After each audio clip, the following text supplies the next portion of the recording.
तो hello student, कैसे हैं बाबू? आप सभी का हमारे YouTube channel spark science zone में वेलकम है। और आप सभी को बाबू गुड मॉर्निंग। और आप सभी की पढ़ाई कैसी चल रही है? उम्मीद है कि आपकी पढ़ाई बहुत अच्छी चल रही होगी।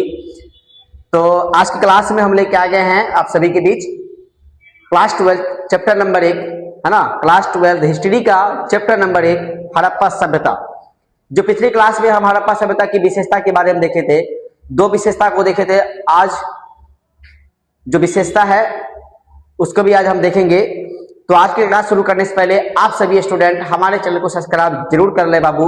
आप सभी के बीच डेली चैप्टर बाय चैप्टर सभी चैप्टर का विस्तार पूर्वक हम लोग अध्ययन करेंगे और बेस्ट प्लेटफॉर्म है बाबू आप सभी के लिए। तो आप सभी स्टूडेंट चैनल को सब्सक्राइब जरूर कर लें, ठीक है। तो आज की क्लास हम शुरू करते हैं।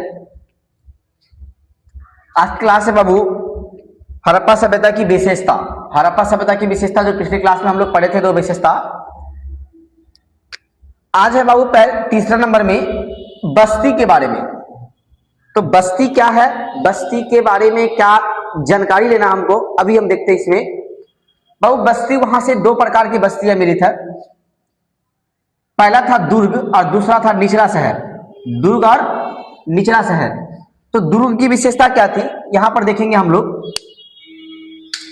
दुर्ग जो था बाबू, दुर्ग में कि दुर्ग आकार में छोटा था, इसे ऊंचाई पर बनाया गया था। दुर्ग आकार में छोटा था, इसे ऊंचाई पर बनाया गया था। दूसरा क्या था, दूसरा पॉइंट में कि दुर्ग के चारों ओर, यानी कि दुर्ग को चारों ओर दीवारों से घेरा गया था। यह दीवार इसे निचले शहर से अलग करता था। मतलब दुर्ग जो था वो आकार में छोटा था, इसलिए उसे ऊंचाई पे बनाया गया था। और दुर्ग के चारों ओर, यानी कि दुर्ग को चारों ओर बड़ी बड़ी दीवारों से घेर दिया गया था और वो दीवार दुर्ग को निचले शहर से अलग करता था, ठीक है। उसके बाद बोला है इसमें बी पॉइंट में निचला शहर। तो इसमें दो बातें याद रखना है आपको कि निचला शहर जो है, निचला शहर का आकार दुर्ग से बड़ा था, यानी कि निचला शहर जो था वो दुर्ग से बड़ा था। यह सामान्य लोगों के लिए बनाया गया था। यह सामान्य लोगों के लिए बनाया गया था। निचला शहर किसका क्या था, सामान्य लोगों के लिए बनाया गया था। उसके बाद आता है चौथा नंबर विशेषता में, विशेषता नंबर 4 है गिरी स्थापत्य कला। तो गिरी स्थापत्य कला का मतलब कि वहां की जो स्थापत्य कला थी वो क्या क्या थी, वहां के घर कैसे थे, वहां की घर में रहन सहन कैसा था, घर में कमरे क्या थे, खिड़कियां थी या नहीं थी, इस चीज के बारे में हम लोग जानेंगे इसमें।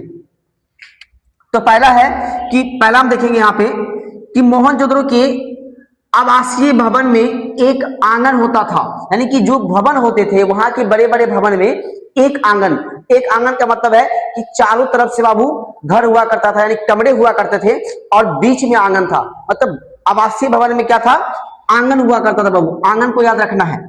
उसके बाद बोल रहा है जिसके चारों ओर कमरे बने होते थे। जिसके चारों ओर क्या बने थे, कमरे। तो अभी हम आपको बताया ना कि एक आंगन का मतलब है कि बीच में आंगन और चारों तरफ क्या था बाबू, कमरा बना हुआ था। उसके बाद है कि मकान के दीवार में खिड़कियां नहीं होती थी। यानी कि जो मकान थी उस दीवार में, या कहिए ऐसे कि उस कमरे में कोई खिड़की नहीं होती थी। खिड़की का कोई सवाल ही पैदा नहीं होता था। अभी हम लोग अपने घरों में क्या करते हैं, खिड़कियां मतलब एक नहीं दो दो खिड़कियां छोड़ देते हैं। लेकिन उसमें जो आवासीय भवन था मोहनजोदड़ो का, वहां पे केवल और केवल कमरे थे। उसमें उस दीवार में खिड़कियां नहीं होती थी और कमरे चारों तरफ से थे और बीच में केवल एक आंगन होता था, ठीक है।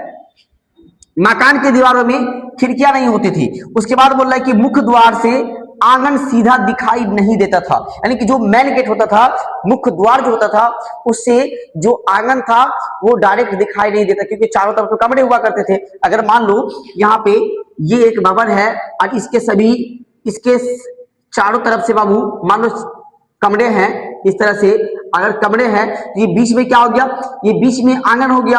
बीच में आंगन हो गया तो बीच में आंगन मतलब क्या, कहीं से एक मुख्य द्वार होगा तो ये मुख्य द्वार से डायरेक्ट आंगन नहीं दिखता था। इस प्रकार से था उसमें। हर घर में एक स्नानगार होता था जिसकी नाली सड़क की मुख्य नाली से मिली होती थी। हर घर में यानी कि हर भवन में एक स्नानघर होता था और जिसकी नाली जो होती थी बाबू वो सड़क की मुख्य नाली से मिली होती थी। उसके बाद बोला है कि कुछ घर में बहुमंजिल मकान भी मिले, कुछ घरों में बहुमंजिल मकान भी मिले। बहुमंजिल मतलब का एक से अधिक मंजिल के मकान भी मिले वहां पे। ठीक है, आगे बोला है कि मोहनजोदड़ो में कुओं की संख्या लगभग 700 है। कितनी है? मोहनजोदड़ो के अंदर हड़प्पा सभ्यता का अगर सबसे बड़ा नगर कोई बोला जाए, सबसे बड़ा नगर क्या है? मोहनजोदड़ो है। मोहनजोदड़ो में कुल कुओं की संख्या अगर बात की जाए तो 700 है। कितना है? 700 है। तो आप सभी स्टूडेंट इसका स्क्रीनशॉट ले लेंगे।